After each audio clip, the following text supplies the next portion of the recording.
Alors effectivement, cette première en jaune contre Basketland, on peut dire que ça nous a porté chance puisqu'on a gagné ce quart de finale.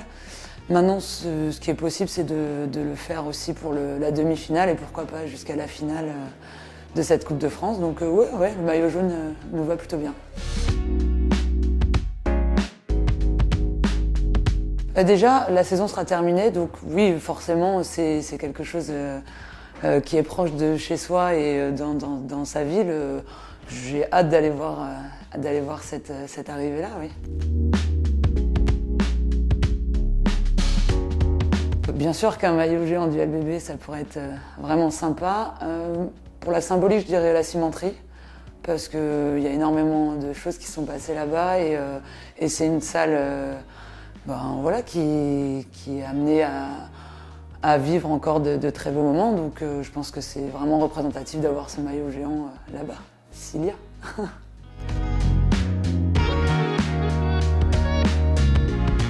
Plutôt en courant.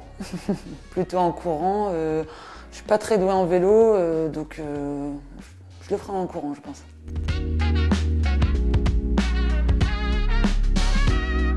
Une arrivée du Tour de France, je pense que c'est quelque chose quand même qui n'arrive pas tous les ans, donc c'est assez exceptionnel et je pense pour le territoire, pour l'image aussi de la ville, c'est top, quoi. Donc voilà, moi pour la petite anecdote, c'est vrai que j'ai jamais fait d'arrivée de Tour de France, c'était plus les passages de la course ou de la caravane, donc je pense que c'est vraiment quelque chose d'exceptionnel. Ouais.